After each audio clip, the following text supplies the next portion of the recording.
Hello, welcome back friends to our channel. So in today's video, we will be looking at how to download various initial condition data sets uh, which are required for the initialization of the WRF modeling system for various different configurations.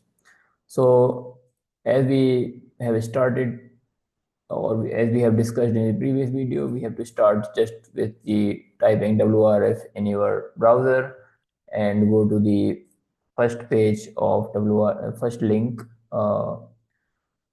which appears in the search results, and then we have to navigate to the resource links. And the first option is WRF ARW user page. Click on it, and then you will be directed to the WRF users page. From the top drop down menu, select the WRF, and in that list go to the last one, which is the input data for WRF, and you will be redirected to the various lists of the predefined data sets and their respective v tables, which is variable table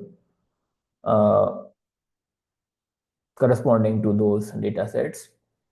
So these data sets are available in grep formats from the NCAR, and this table contains the data set name, the spatial resolution, temporal availability, and the v table. So the first 4 or 5 data sets are mainly connected to the NCEP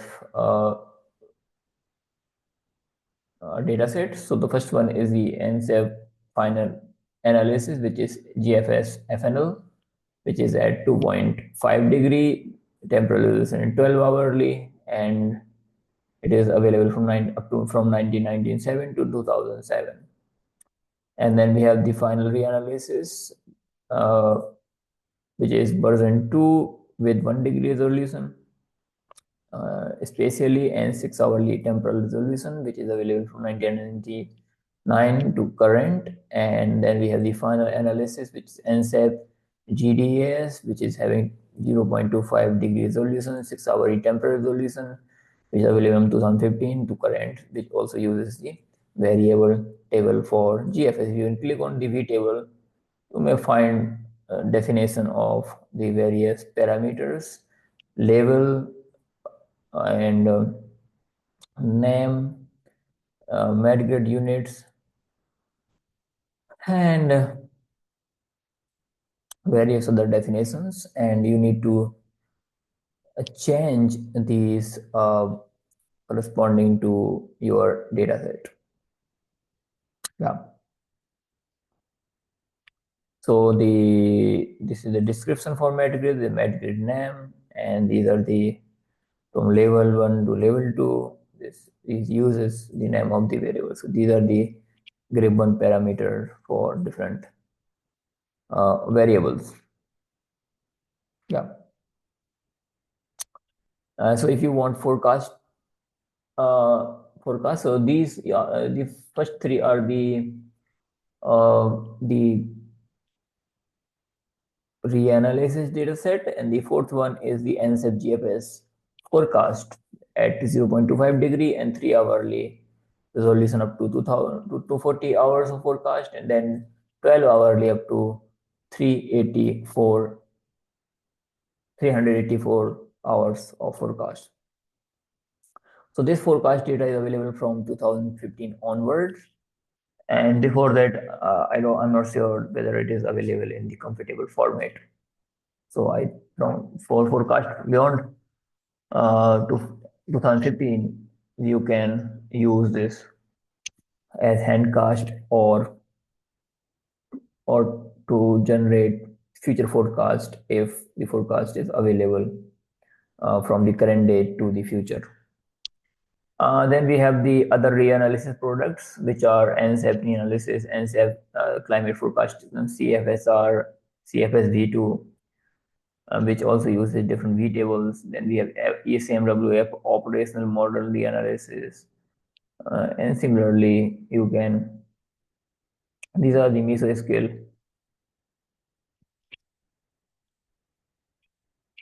which covers US only. Then we have ECNWS atmosphere for 20 centuries. Then we have ERA interim project, ERA5 analysis, which is most popular, most recent. So you might be interested in this. So which uses the ERA interim table, B table um, as well.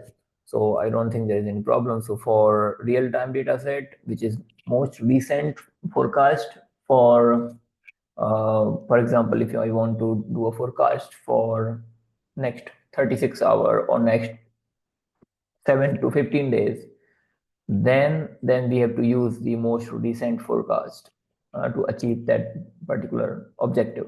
So check these two out for the specific purpose, which might be helpful the for the most recent forecast. So you might need to search it very carefully because you might not be able to you might miss. So check that these links are still available. So these are very generic links. So you have to go to these first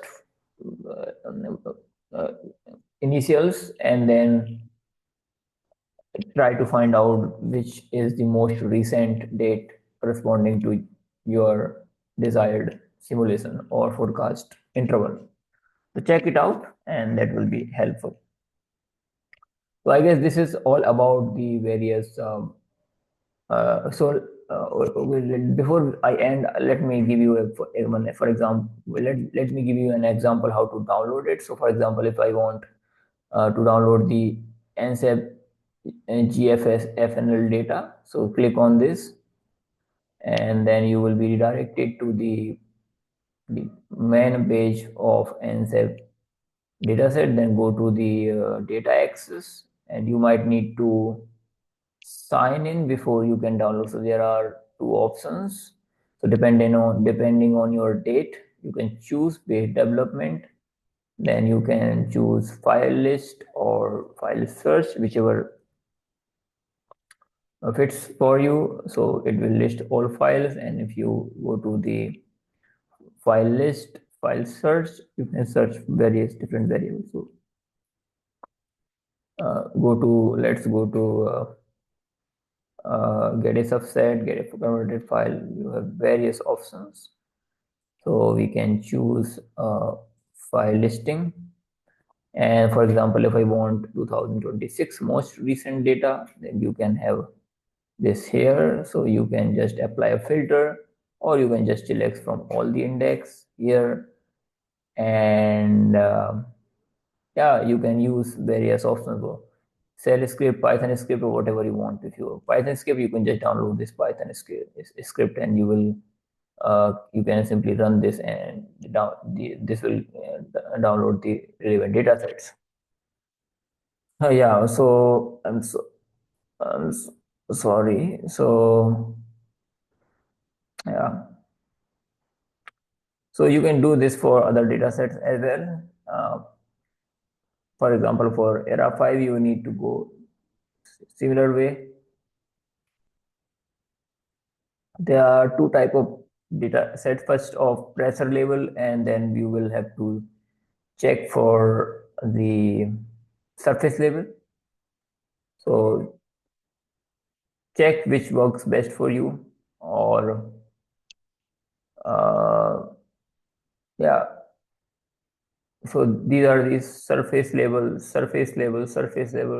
vertical integral. So pressure level are here. You can check them out, and you can just go to the listing and you can download the necessary year of data sets. For example, if you join 2025, you can just click on it and you will have all the relevant .NET files you might need to convert it to the GRIF file and which can be taken by WRF modeling system. So I will make a separate video how to use the ERA5 Reanalysis data for your simulation. So don't worry about it. Yeah, so let's see what is inside the V table. So I guess it might be sufficient. It doesn't use, I mean, this is a grip code, but if it is in NetCDF, then I think we need to convert it. I guess we need to convert it, otherwise it won't work. Yeah. For an interim data set, and use a PL and SFS as file. Yeah.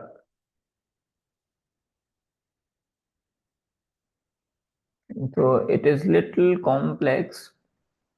So you can use the surface analysis is here. This is the pressure level analysis. Um, yeah.